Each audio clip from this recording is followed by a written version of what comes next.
Matondo mboka bino kalani wa biso banso na kati ya TV lolaka ya nguluzi kimbangu ya solete nkemo ngolebele tata mubateli mokeli oyo boinyoraki bokasi na ye oyo ete banguna bakotelaki biso bangolaki biso makanisa bomutu bayelaki biso nzambe importe oyo biso na bino tozalaka ebele na kati na bino biso tolongwa bozalaka fier ya kokumisa kobelela minoko na bango po ete bankoko na yo na nzambo bankoko na yo ayebi monoko tobelelaka te yango nasengaka na bino bokanisaka baemission tolobaka toyokana mpona kosekisa bino te toyokana mpona koteya bino kopesa bino moke oyo toza nango po ete bino mpe bopesa bana na bino mosala tosalaka mpona communauté selon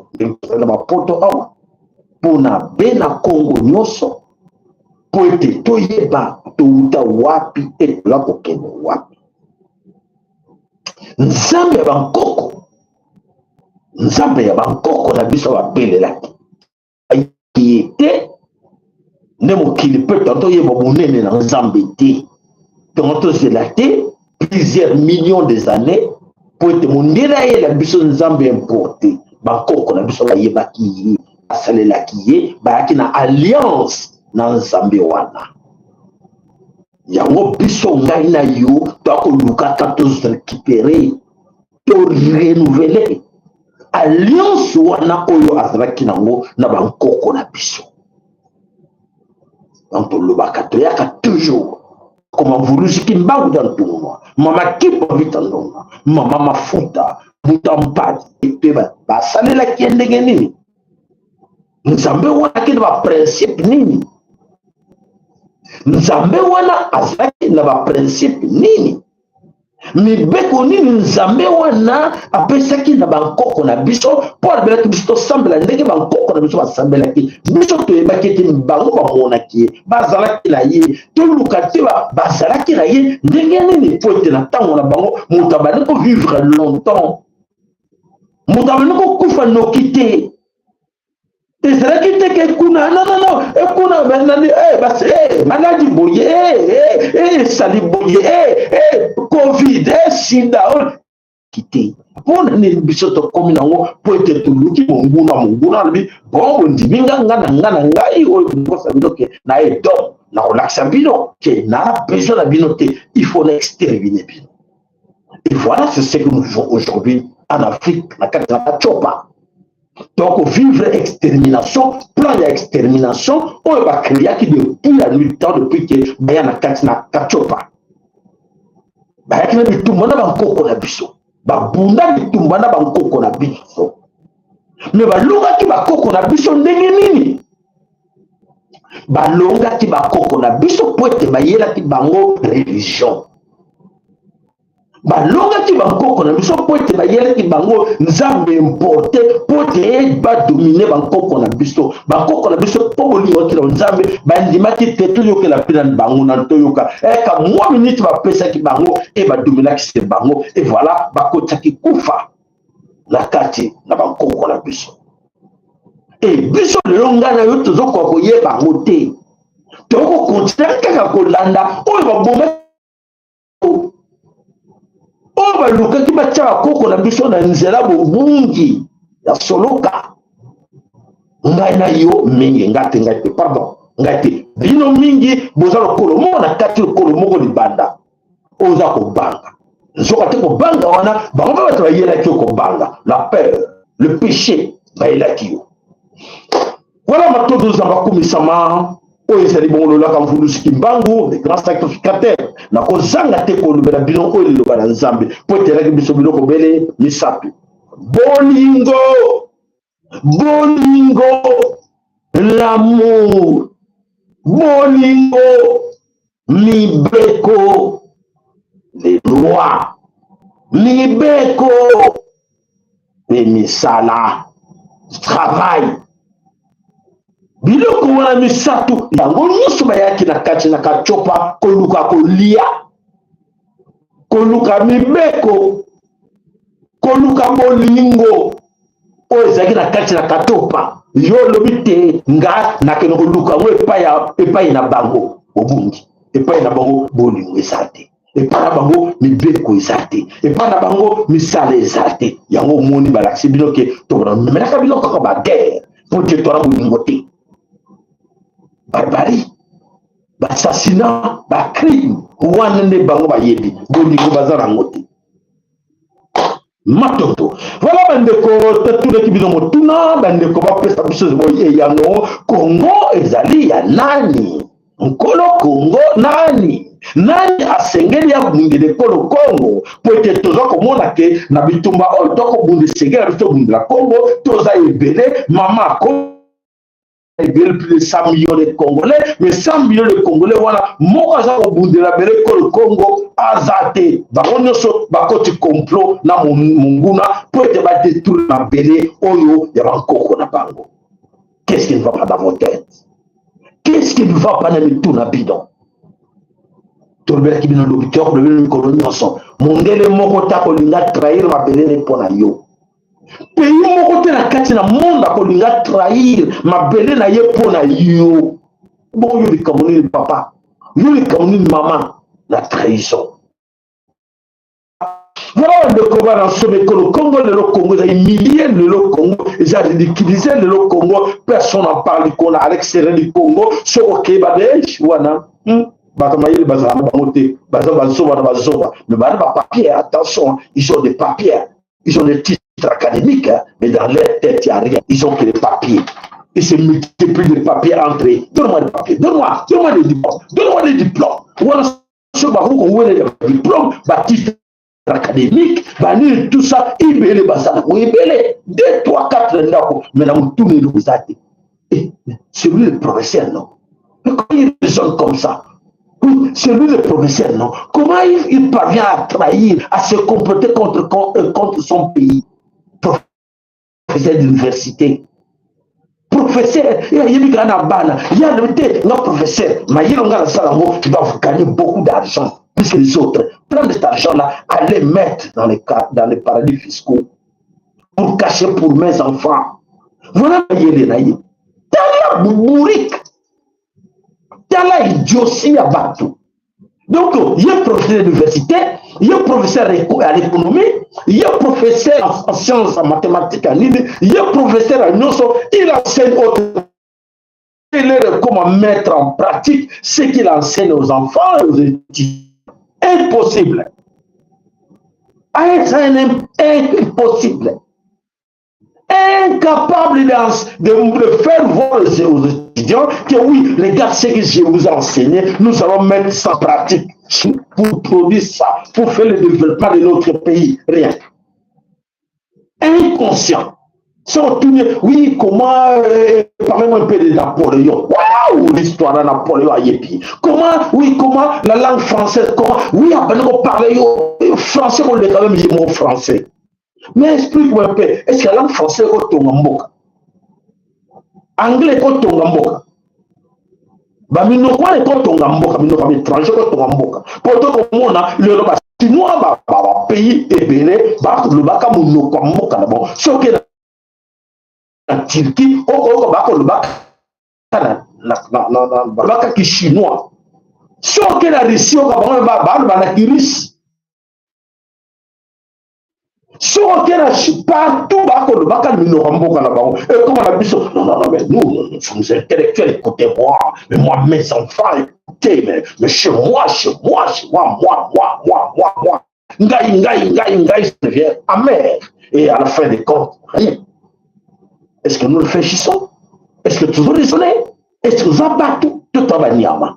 Tout la question, tout la question, tout les facilité, tout ce qui est facile, tout les non choses la pour la biso, mais tu sais qu'on va te mieux sur la pour la biso, tout est là, tout est là, nulle part, tout souka nango quelque part, bana ya bana la biso bakolanda, bako bénéficier nango te, terre yangana yo pour la nini tout lingi bana na biso te. Kotike na bango Kinshasa salité, ba kwenyo sa pays, ndele zelakate, ba po ezate, ba route zelakate. C'est ça l'héritage que vous allez léguer à vos enfants, que vous avez fait 5 ans pour pouvoir, 7 ans au pouvoir, 10 ans au pouvoir, c'est ça. L'Église montre ça aux enfants que oui, quand moi je suis venu, moi Félix Antoine Tshilombo, j'ai trouvé ça à l'espace de 5 ans. Regarde, oh, l'Allemagne de l'Afrique. Oh, mais c'est pas quelqu'un qui peut défendre les Babiloko au tika monte pour défendre yoke. Enfin, ah, qu'est-ce que les Allemands, les Belges ont dit? Les Belges étaient méritent ça parce que les Kassaïens mettaient au pouvoir. Regarde. Et tandis qu'à l'époque coloniale, les autres, les Belges pensaient que les Kassaïens étaient incapables de diriger un pays comme le Congo, une nation comme le Congo, et alors, bah, sous-estime Kibango. Mais regarde, ils sont arrivés au pouvoir, regarde comment ils ont prouvé, ils se sont trompés des Kassaïens parce que, voilà, on voit que les Kassaïens ne méritent pas ce que les autres ont dit contre eux. Alors, Toyo. Le Colems, bonsoir. Ya, moi, je connais Belin de Bonanga. Omoni analyse na yo ndenge lobi pona bandeko na biso oyo baza na pouvoir eza pasi nga nazalaka ntango wana nazalaki na école azalaki donc master nakomona ikwa me nabosani komo mosuku anda kobenga ye bandaki papa naye azalaki kosala na brali momoni bato banda kosala badessin ya batonton scol wayo bango wana. Alors, master wana ayaka na livre moko ya la constitution des Belges pour le Congo RDC, le Congo belge. Voilà. Natanga livre wana malgré bomwana basalaki baparition na bango bapartition na bango ya pouvoir ndenge bakabulaki région nini eza na présidence région nini ekokosimba économie bakaboli mais à ma grande étonnement namonaki ke na l'armée batiaki bacerclaki équateur batie point vert côté l'armée batie point vert bandungu batiaki yango point jaune bakie bacouleur mosusu na bapays na barégion mosusu wana région bapesaki feva ezalaki équateur donc bandungu batia jaune moko ezalaki mélange moke na vert et puis ekendaki ndenge wana maintenant ntango ekokoma na Kivu elandaki jaune et puis baekotia ba région mosusu ti baekotia pe na Kasai pe azalaki na kati. Maintenant ntango ekokoma na la présidence, mes chers amis oyo kanga bien wana view na ngai ya bomwana, donc na bomwana j'étais na 4e primaire bakomi la présidence ya Congo batie bandundu ba Congo batiango vert baekotia nani Katanga asitala ezale couleur moko lokola moi jaune moko un peu clair mais ntango baekokoma na Kasai batie point rouge wana oyo nga namonaki na kati ya livre wana. Alors les Belges en principe bazali moko examiner biso de près baumelaki na biso na colonie na bango. Alors baumelaki na Congo bayebaki bacongolais très bien eloko mundele asalaka liboso soki akomi na mboka bato aetiliaka environnement wana biso tokendaka kaka oki na mboka bato baninoka kimbudi mundele asalaka bongo te ba expertise Moko Mindele Basalaki sur notre été. Mais cela n'est pas dit que Kassai bien avant que Belge qui jamais et jamais alors qu'on peut casser un pouvoir. Exemple, Mouké tout à l'heure, Moutoulouko là, c'est ce qu'il dit, Abandi Komba naïe depuis longtemps. Il allait mieux attendre ma dernière mi-temps naïe, mais Babou Issa Kikaka, Babandeka, déjà ça Moutoumoko Bamo Baïdi qui va gérer très bien. Mais à ma grande étonnement aussi, le type qui a pris le pouvoir, si souvenir n'a pas ndeko eza. Hier, il y a bakia ma belge baza aventurier, hier attention la permanence bando salima banani la région, il y a pas de quoi mais bango pe bazali bato bakozala parmi ba o bakozala ko gérer Congo na futur. Mais ceux qui nous ont prouvé na kat na pouvoir na bango, et c'est ce que je disais à tout moment, que je ne suis pas sûr de ma vie encore qu'un Mourouba a gérer le Susumbo Kawana, sauf que c'est la coup d'État. Sauf que c'est la coup d'État. Même coup d'État, je ne crois pas que Bakongo va accepter. Je ne pense pas qu'il va accepter. Il y a Bande Cognon Soya Kassai. Au deuxième point. Deuxième point, on a la monnaie le plus mauvais, Nande Konabiso Tshisekedi. Il parle beaucoup. Il promet beaucoup. Il promet beaucoup. Oh, Mundele Alingaka Mutoyo, Azalaka, Kimia, mais avec les actions. Voilà. Maintenant, quand tu parles beaucoup, aux actes exposés Mbokanayo, Guerre Yokomi Makasi Ponani, par rapport à Malubanaye, moins de Kamouche, Eskamouche, Nakobeta Wanda, Tozana Minduki, Nasombi Boye, Nako Kigali à partir à Goma, Nakoko Isa Kigali, ainsi de suite. Bameki moi bombe moko bamono réagir. Bameki ami balomo bamono réagir. C'est ça le problème. Il devait d'abord poser mon okonaye, maintenant ça va action. Bato monaka tongo moko la muki bitumbe komi nakacha Kigali. Mais quand tu parles, tant que ya lobaki bongo, mbala moko polo na lobino voilà. Nga nazo protéger Rwanda, la alliance na Rwanda, atindi ba minduki ainsi de suite. France pour na tour na ye, atindi ba missile na sol, ainsi de suite. Voilà comment est-ce que vous réveillez les démons. Et toi tu sais bien que le Congo est haï dans tous les mondes, sauf. Voilà ndeko nanga ya solo analyse na yo ezamutuya. Mais ce qui te qualifie biso entre biso toya ka on peut pas te yeba. Pourquoi c'est trop parler de Félix Antoine Tshilombo?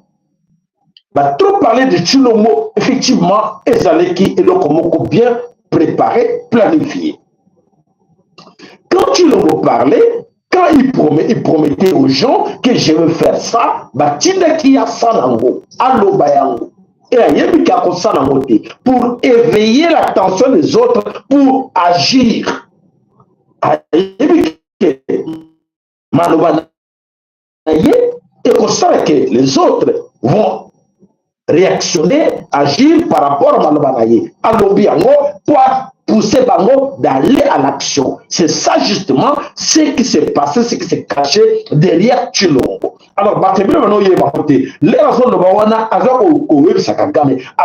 la permission de lui-même Kagame, pour dire quoi attaquer, pour le dire que attaquer Thérèse David pour attaquer. Donc, voilà. Alors, tout je répète une chose. Est-ce que tu l'as bananaye? Est-ce que maman mata lingi ba kokonaye? Est-ce que tu l'as alingi ba kokonaye? En regardant la cantine de Kolobiango, il y a que non, mais franchement, ceux qui va linga qui banana ba kokonabango, ben ba ça exemple parce que du passé, oh le même qui na comme il y a nos frères kassaïens, et c'est vrai qu'il y a ma baie, il fallait à ça là, oh le seigneur qui ba to ba enfin à voilà, tout le monde qui moto l'Équateur à l'Ekakiawa, tout le monde qui moto à Katanga à l'Ekakiawa, mais cette fois-ci, tout le monde tobosali mutaba Congo alekaki wana suka non avec les gens de du bac comment excusez-moi de Kassai bafinga ki bango balba di mal c'est bango mais regarde l'exemple oyo bango basali po etelelo Congo et comment la fierté boye voilà il y a kozala exemple makasi tola. Je vous ai parlé de Ngaloua qui lui-même qui est les géniteurs de l'UDPS, bien entendu, suite à mes déclarations-là, parce qu'on va pas en traiter, et n'a pas voulu prendre la présidence nationale de l'UDPS, lui-même qui avait. Et nous avons posé la question. Vous vous rappelez, ce n'est pas la première fois que nous avons dit ce plateau. Il avait répondu. Honorable, ce n'est pas le moment que moi, Galoula, c'est lui qui parle. Et prendre ce qui soit sur la tête de ce qui soit de l'Union pour la démocratie. On dirait toujours que c'était des ballons. Et il y a même d'autres qui me disent ici, il y a un accident qui s'est produit là-bas. On a fait un accident, on a fait ça tout ça, tout plein d'amour, c'est pas de ça. Ok. Et le mot de Mourou, ça se disait, et ça continue à se dire. Ce n'est pas aujourd'hui que ça peut se dire. Alors, qu'est-ce qu'il faut faire pour terminer ça? Pour changer ça? Parce que nous voulons l'unité, nous voulons les combos de tout le monde, nous voulons que tout le monde participe, parce qu'au sein de l'UDPS, votre parti, il y a tout le monde. Nous sommes appelés, et merci beaucoup, de changer le comportement. Au moment de la conférence ici, nous étions au Kataka. On nous donne la formation du gouvernement des saluts publics de Tchèque-là. Okay. Nous étions, on faisait ça, c'était Tchèque-là. Alors,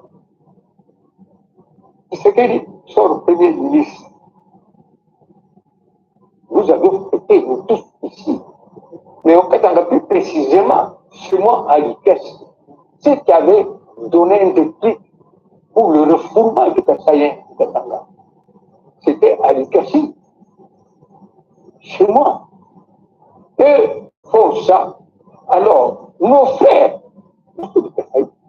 qui étaient à l'IKES, avaient exagéré. Je vous le dis. Ils avaient profité de l'occasion à un temps. Comme d'habitude, maintenant, ça s'est dit. C'est notre pouvoir. C'est notre pouvoir. Alors, à l'Ikashi, on va prendre un chien. Je vous dis ça, c'est obligé. Je n'étais pas là.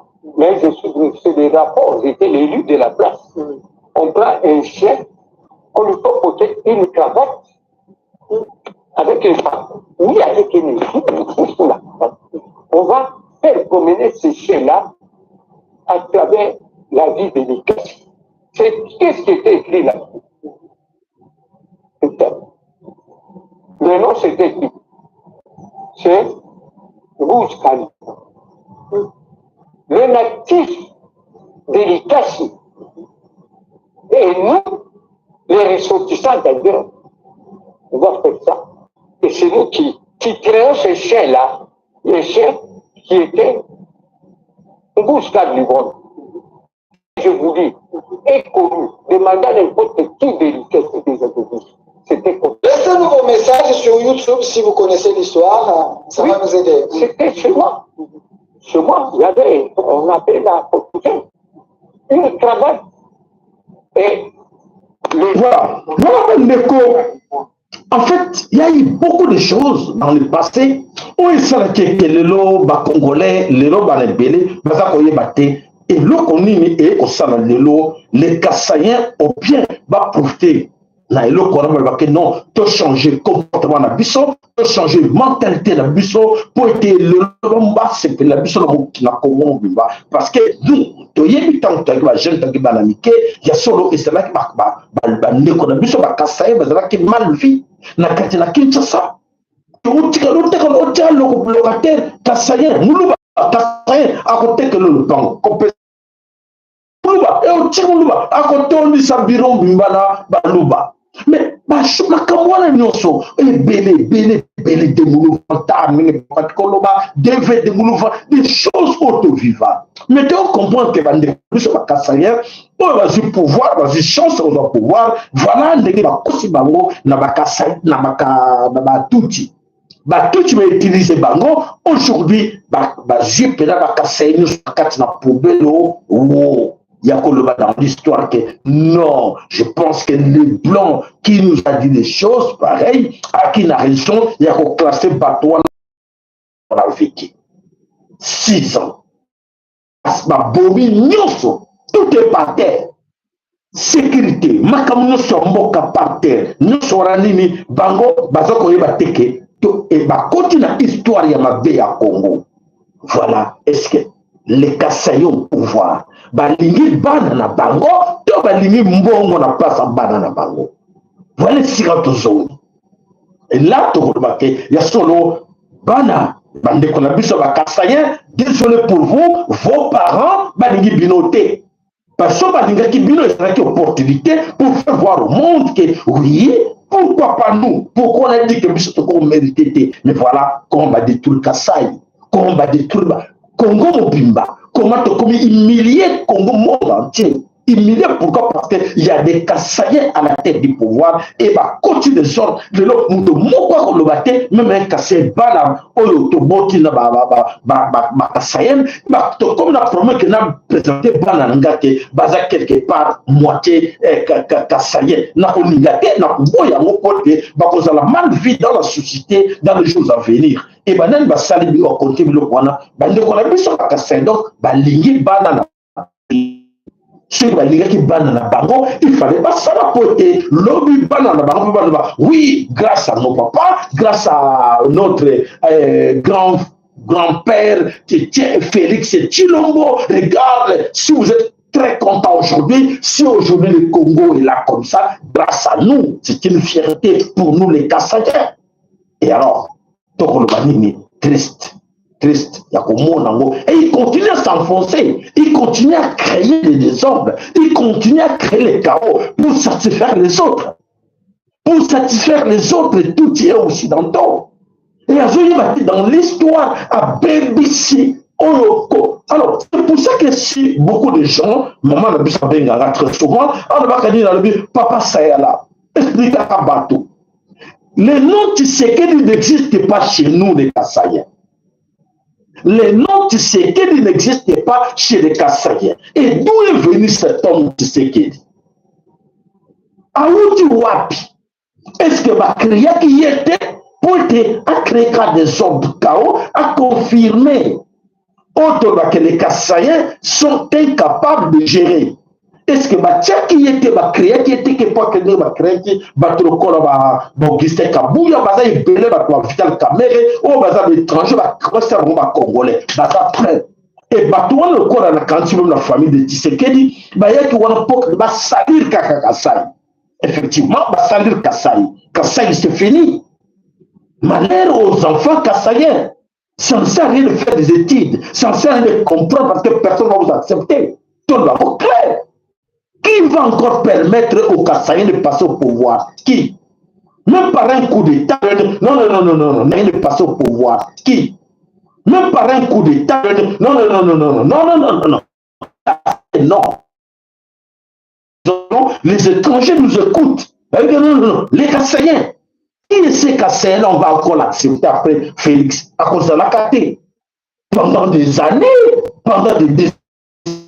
On dit parce que regarde le chaos.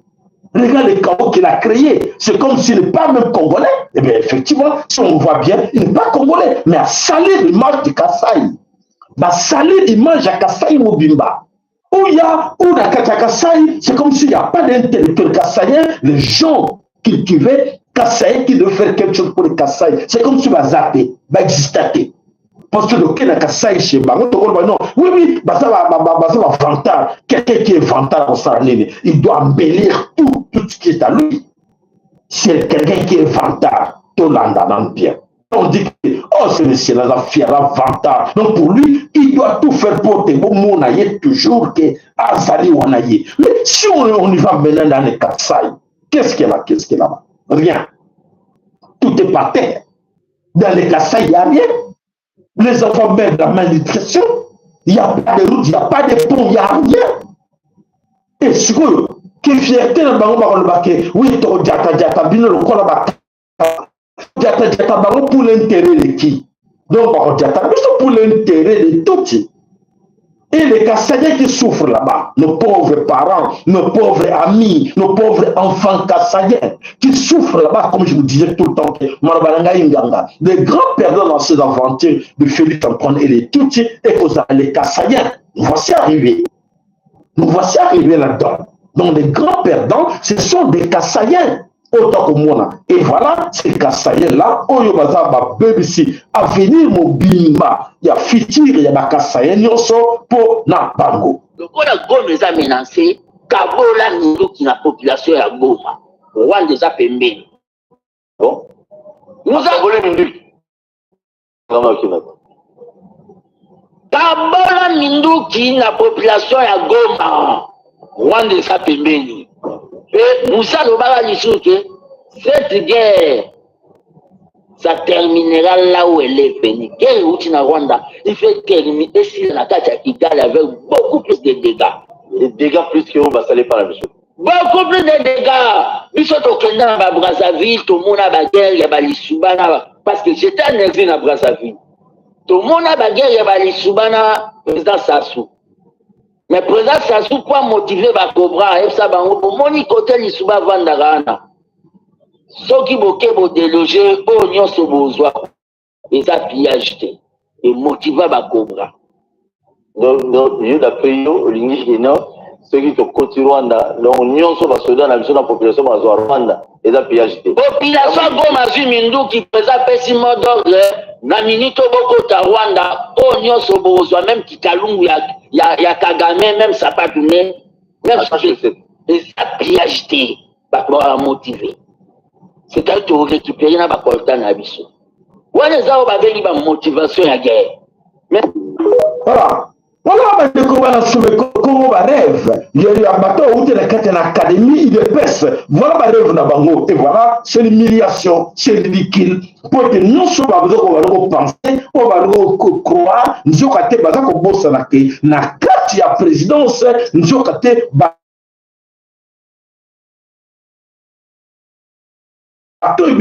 Batouti sont dans l'IDPS. IDPS appartient au Tutsi.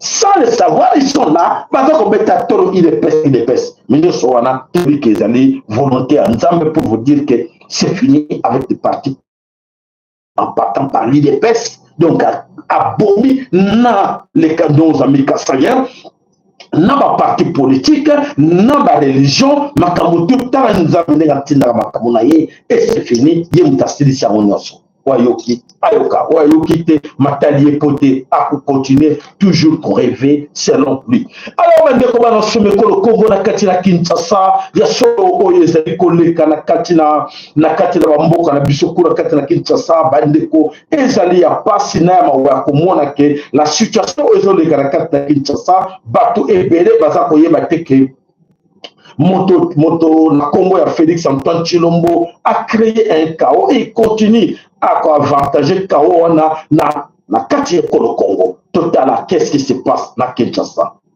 Le général Zéloa Katanga dit Djadjidja introuvable. Donc, la fondation Zélaurent Désiré Kabila, de nouveau perquisitionné. Jeannette Kabila, invitée par la justice pour une interrogation. Mais qu'est-ce qui se passe? Alors, ce que nous retenons jusqu'à maintenant, c'est quoi? Arrêté depuis 3 jours pour complicité avec les rebelles. La dame sur la photo, elle s'appelle Clarisse Maoro, adjudant-chef à la direction des renseignements à la 34e région militaire des RDC, serait l'élément déclencheur de ces interpellations et mouvements. Selon certaines indiscrétions, Cette femme, qui est accusée de fournir les renseignements de l'armée nationale au 1-23, aurait tout avoué au service des renseignements militaires. Son interpellation. Une fois entendue par les services, quelques prisonniers, dont le général Djadja et la fondation Mzee Laurent Désiré Kabila, ont été cités pour une affaire non encore élucidée, renseigne une source. Selon une autre source, la jumelle du sénateur à vie, Joseph Kabila Kabange, elle est accusée de détenir 1000 détenus des FRDC dans les sièges de la fondation Mzee Laurent Désiré Kabila,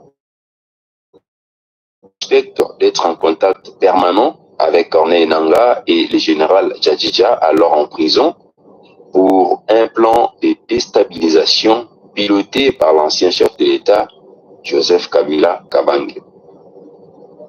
Raison pour laquelle, selon les mêmes sources, l'ancien général de PEM, Mzee Lwakatanga, dit Djadja, est détenu à la Demiap, où il serait en train d'être torturé par le général Ngaïwel lui-même pour lui faire cracher toute la vérité. Affaire à suivre. Voilà, affaire à suivre. Qu'est-ce qui se cache derrière cette histoire d'enlèvement, de disparition des généraux des officiers supérieurs militaires Katangé? Donc, d'après les services de Félix Antoine Tshilombo, d'après Bango, Bakatangé va préparer un coup d'État. Alors, comme Bakatangé va préparer un coup d'État, il faut qu'au Kanga Bakatangé nyonso oyo bazali au service. Oyo nyonso bazali kokamba ekolo Congo, oyo azali d'origine katangese, il faut bakanga ye. Na kati na Kinshasa yango wana ozo leka na Kinshasa na Katanga na bakonyo so kati ko Congo bakatange bakonyo nyonso baza au service bakomi na bobangi. Est-ce qu'ils n'ont pas cité mon nom? Ils n'ont pas cité donc bakomi na kobanga. Donc Félix a créé makamunus ont créé wana ce chaos là baza ko planifier à partir d'où? À partir de Kigali. Kigali a amassé toujours tension, a créé toujours tension. Olo, Batu Ebele, Bazako Lukabaye, Baoshinango, voilà l'origine, il y a Makamo Nyonso, Nengenini, c'est le collègue, na Kinshasa. Donc, ben, quoi, prendre le biseau qui est solo général. Il y avait porté disparu et si Kazala qui n'a qu'à la prison et alors nous avons information de comment on a pris et Tokoé Banano Nini et Zokonini et Zakoleka. Donc les généraux Katangé, Bangonion sont ciblés dans le service, il y a Félix Antoine Tshilombo. Alors pour la Bango, Bakatangé, Bangonion sont Bazali, Batu Oyo, Bazako préparer coup d'État, na Katina Mapele, il y a École Congo contre Félix Antoine Tshilombo. Alors voilà, Bandeko, Tokei, toujours na Katina Kinshasa. Il y a comme ça, que la situation est un peu très mal.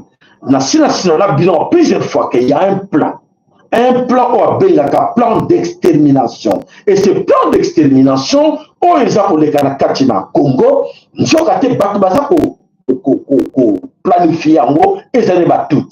Tout va planifier en haut avec l'Occidentaux pour ne pas exterminer Bantou. Alors, la stratégie Batia, ils utilisent nous-mêmes des Bantous pour créer des hommes dans la province d'Abisso, comme Mini Congo, Oyo Azali Moussoukou. Et alors, Mini Congo Moussoukou a manipulé et les Soukou et les Boté va mener guerre contre les Téké. Donc, Mini Congo Azali au service de Tutsi-Wandé, au service de Kagame et de Kabila, au service de Félix Tshilombo, pour créer chaos, na kata plota bateke mbanka na bandundo, région wana partout wana nyonso. Alors, comme les autres vont comprendre l'identité, pour la bango, mini Congo comme azali frère na bango a manipulé bango comme des cas de Augustin Kabouya. Bazo penser que Augustin Kabouya a Moulouba a manipulé Balouba, les gens qui se mettent debout. Ah oui, vraiment c'est pas possible. Comment Moulouba a et voilà, pour nous servir, on dit maté, batora nyo sur ton la bango, donc moi na que la plupart parce ya bisoté mais ba filtre biso banakala. Tokele nakati na plateau yabateke histoire de jeunes Mogondo Oyo Bazali manipulé dans système wana ya plan d'extermination. Allez, c'est parti. Il y a image. Naga commandant Segwa Mogondo en Funya. Tout a gagné va pas décret. Oh, bauti so ekenge so kikuti so wapi biso to ana mutombo. Wana mubili ya Mogondo. Eta ko. Normal. Gagné Mogondo. Baza Mogondo.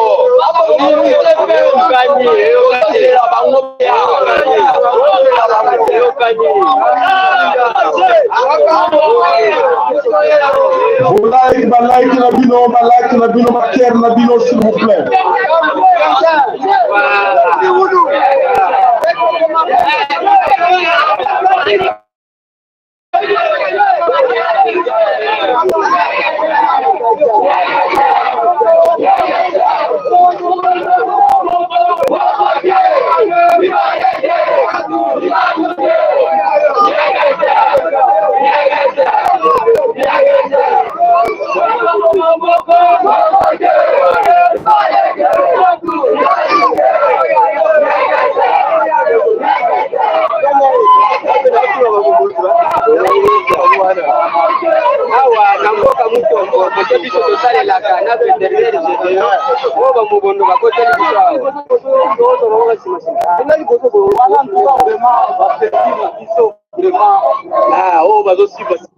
Voilà, situation qui se passe au Congo.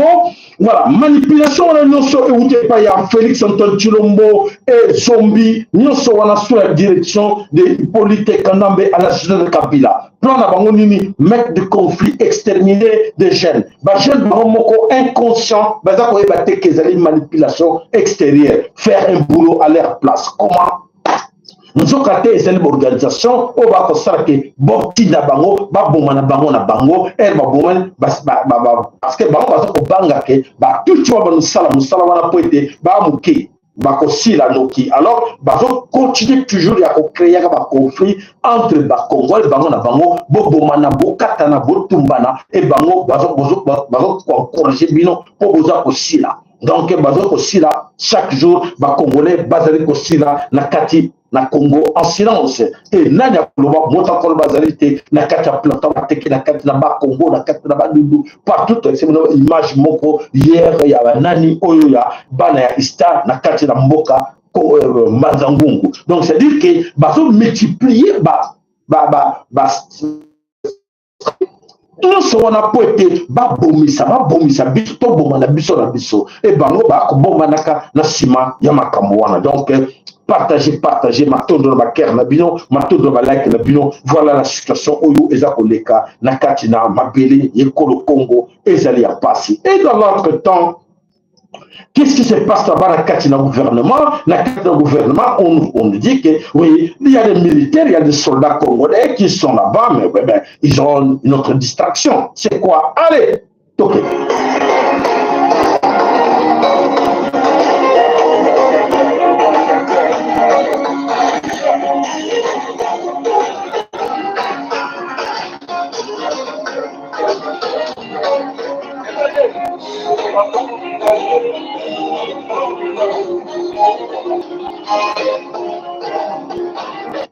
Voilà. Et voilà, les militaires sont en train de danser à gauche, à droite, pour distraire les militaires. Et voilà, l'ambiance continue comme ça. Et dans l'entretemps, pays Kuna, et Zalakatina, des autres, il y a un sacanate pour te monter le Congo, Azate. Voilà la situation Nini Oyo, et Zakoleka, Nakatina Mabele, Congo, toujours. Nakatina Kinshasa, et on dit toujours, les Zako continuer, Nakatina Kinshasa, tout Oyo qu'elle trouve, Sabino, vidéo, Oyo, Matine, Bisso, Nakinshasa, Toyoka. Okay. moi bagarde républicaine babetani masasina la police tozali bongo na quartier Maloueka na terrain régi na commune Ngaliema landa lisolo selon l'information tozwi et bandaki déjà à partir à 23h et tika la police et qui plainte la population qui eza na bajon ba uniforme mosala na bango pe ko menacer batou la police bavandi bamoni ba plainte bandi ko continuer si na tongo wo balobi moyen te bakita bakende kotala soki situation eza nini bakoma boye bakuta 3 personnes balata teni ya gere babandi mbala moko bongola tire te babandi kobeta masasi la police est repliée bango mpe bafongoli imagine la guerre commencé babandi kondongwa na wana moto epelaka te epeli kozwa masasi lokola bebe oyo bozali komona bamembi ye mpe azalaki victime azwi bal perdi kasi lokwa nzambe alalaka te ekretien kaka na libundi bebe aza na ye bien kasi kaka makila ndambu ya pota azoki papa mosusu azalaki awa azobongisa mbunda na ye ayoka kaka lisasi ekota ye na kati ya mosuni ya loboko epanzani botala na mire oyo badeshe misuni euti na loboko ya papa yango wana kasi la police lokola ezalaki déterminé batiela bango volonté balanda bango bakota ti na kati ya église oyo kokamwa mbala moko lokola bazalaki misatu mibale basote bamire bakimi moko na bango atikali atali gauche atali droite abi azwi bal abeti na lisu buta ndenge akomi kasi lokola liwe betaki ye kara aza na ye envi kaka ndenge bozali komona nde bamaîtrise ye baye na la police wo bakomi ozwa identité na ye misa komba papa komba mama kasi entre temps bandeko mosusu menga makulumuka yoka communication ya la police vers 23h acclamé public ezaka sauvage misato non identifié civil bien armé j'ai dit que la population ba téléphone bon so l'équipe a tenu on a pas cambié autour de mon téléphone so l'équipe si ba ine il a effectivité à nous interpeller bango na tongo ils ont continué toujours non ngamo non na kitaba position na PC ba position ba gérer ba witwa ko koma ka to ko maka na venir ya ba moni biso ba biso fait penza wote a côté ba ku ko donc sous aki ba soda pour mettre mais biso biso d'autres je merci to salut moi ba couvert nde moni ba meke ba échapper sur kimi na okima wana to alerter ba unité voisin na biso to poursuivre oti tel point et maîtriser moko toujours mais la maîtriser oyo déjà bominde bominde tout a beaucoup de maboko na même ngai bo ya victime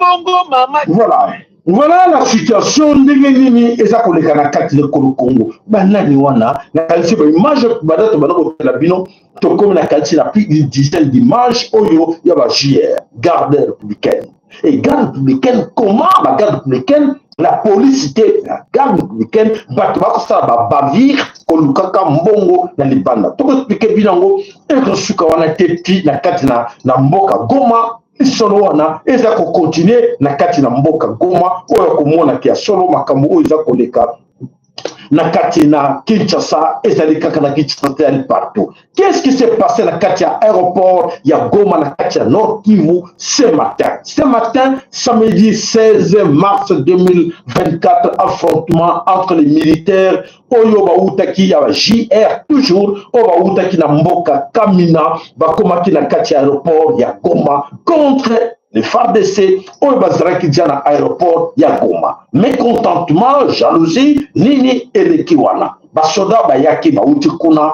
bakoma wana bazakile bango wana na kati na aéroport ya Goma. Baumeli na kati ya aéroport ya Goma. C'est ce matin makambo eleki. Basoda baumela wana basoda JR bazoko pesaka bango kamo babiloko akolia kamo banini et les autres soldats mais comment nous sommes tous des Congolais, nous sommes tous des militaires et puis surtout la mission moko pour nous qu'en front. Nous sommes là, donc qu'en front, pas bloquer mission. Pourquoi? La grande question.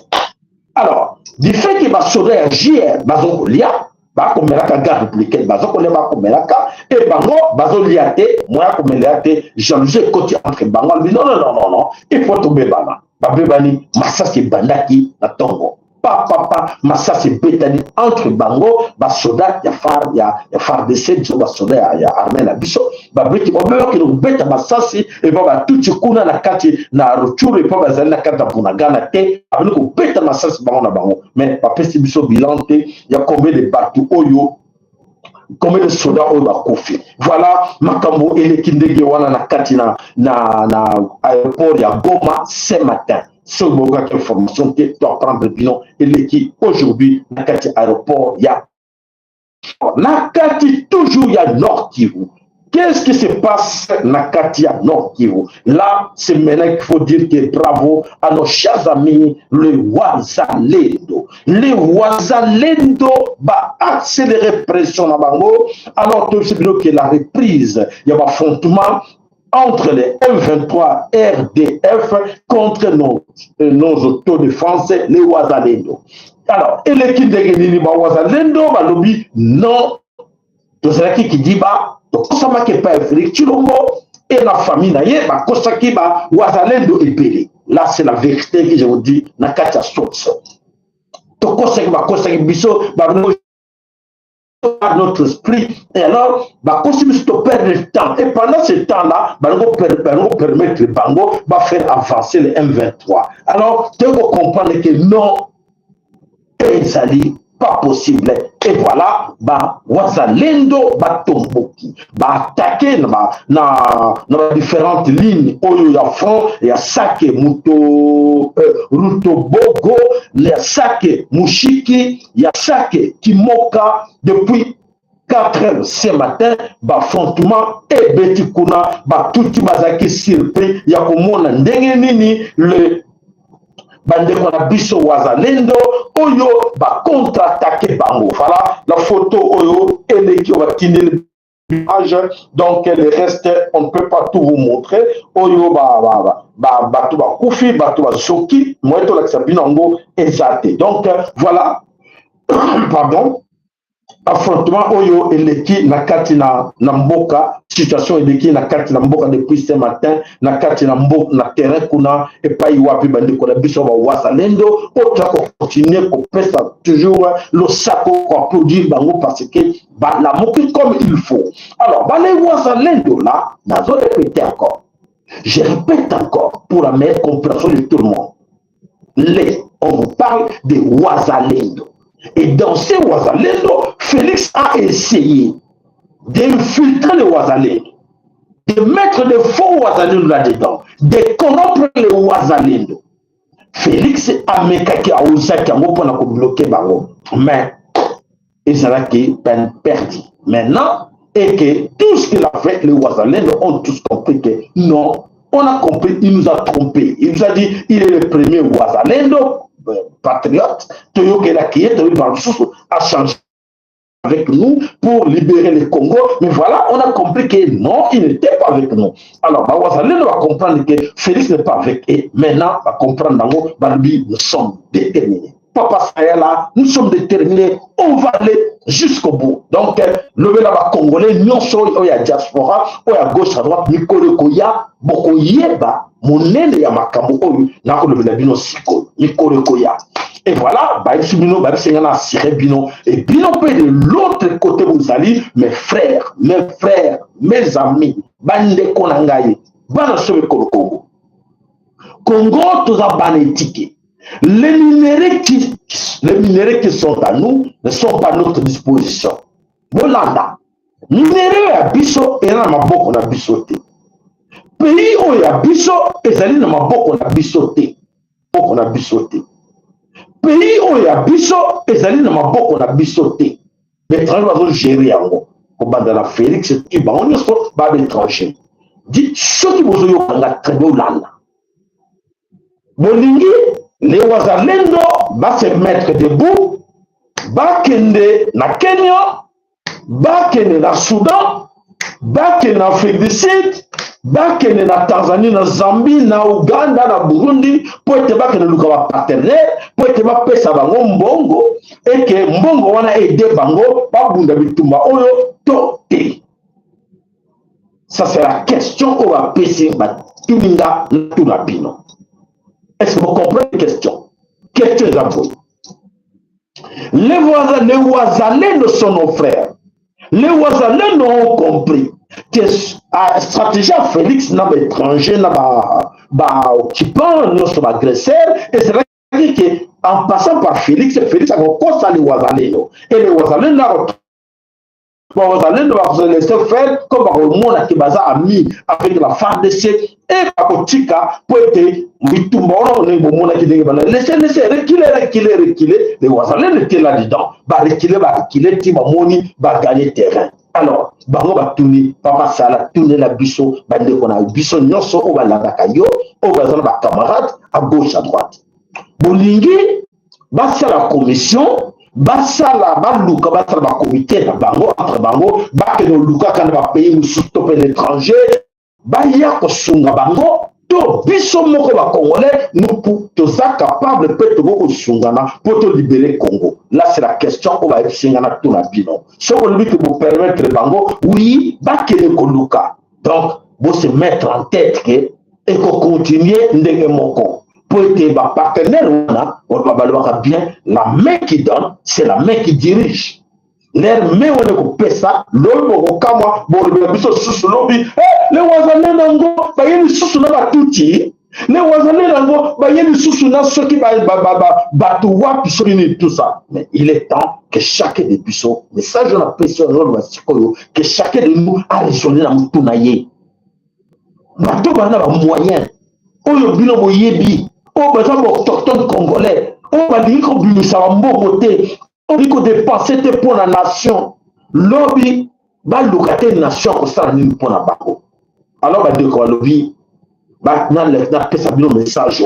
Donc, c'est à vous de comprendre que moi, je ne sais pas si mboka bapaya, ezate pote, na mboka bapaya, on peut avoir une condition. Parce qu'il y a trop des choses qui se passent dans le pays à bapaya. On va payer à Paya et ça dit dans le système sur la carte infiltré.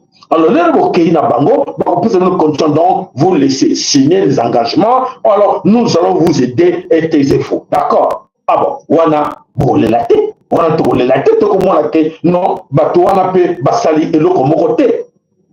Alors, voilà comment on a quand pour comprendre le message de papa Michael Akomiangwana et ce qu'on sait dans la bisonia sur le Congo, ceux qui te comprennent à l'origine parce que Batekoana baza très motivé, très déterminé. Très motivé, très déterminé d'aller jusqu'au bout. Parce qu'ils ont compris, c'est 6 ans, 7 ans au Kenya. Avec Chilombo, beaucoup, on dit, mais bisoté, Kala. Mais maintenant, ils ont compris.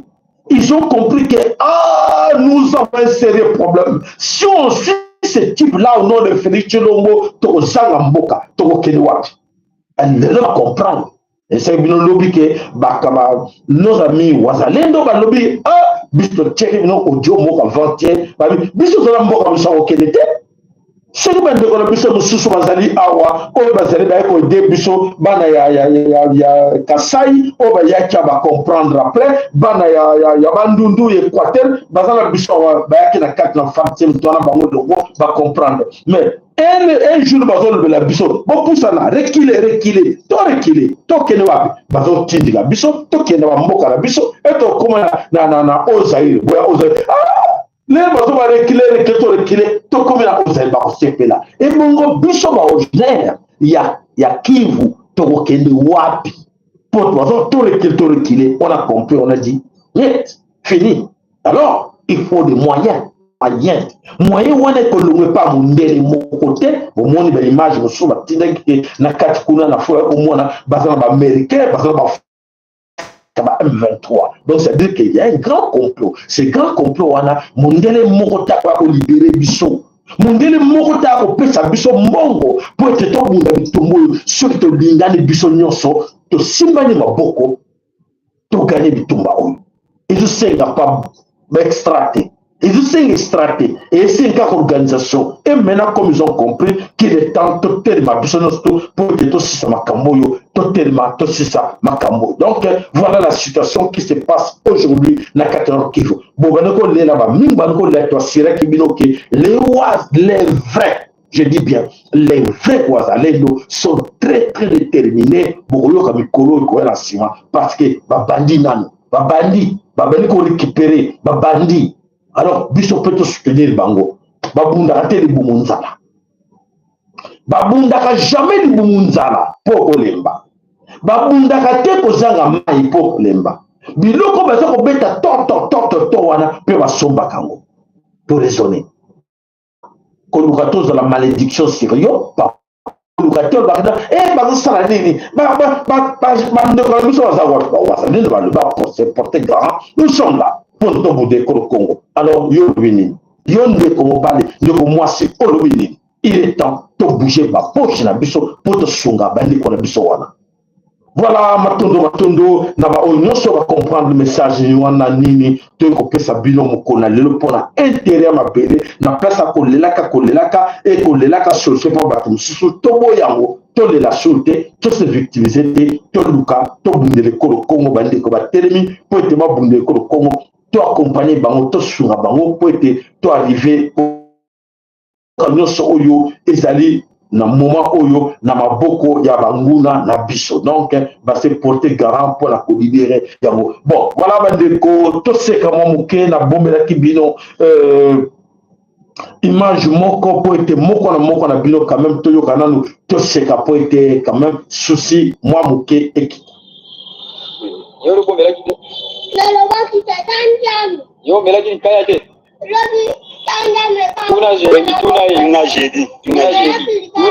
jeudi nan jadi amanga na mera likaya lobi na ya lobi yo kona ki panika mera likaya ira yo na panika na kamana no elika panika panika yo yoka soko metala na ya soko melisu likana kino na prison soko melaka journée na melaka na luta lobi na ko ya lobi ngana meli kwa la munda baba na kali ala ko ni baloba kiyo melaka kija ao ke o melaki ya boy ke melaki na tiji na ikala mama na pese je tiji boy mama plaki ana oya kula ngam mama ya ngam ana kata pikula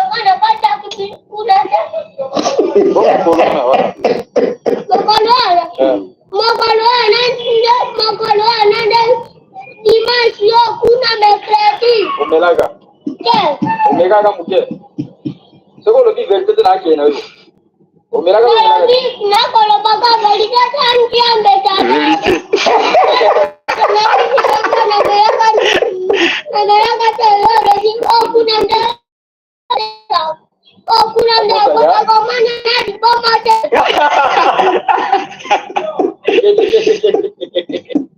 Voilà, bana bende ko na biso Équateur segepe kama mketo seka ndenge bende ko na biso bana bo Équateur mambenga singa mwambe basepela pe. Voilà bende ko tosuki wana pona mokona lelo nzamba pambora moko na bino tos kanisa oyo nyonso tukoloba tobo salango te kia solo mboka na biso esengeli na biso moko to défendre ngo to kede mato bundela ngo moko na biso mituna ngai na sala nini na koko sala nini pote na bunda beli ko Congo soko moni ko za réponse te o bengi de ko mususu ne ko musako ko ide yo pona ba te ndeko sala boy na niveau na yo pote wana esengeli pote mama Congo pe asepela na oyo toko sala pona ye.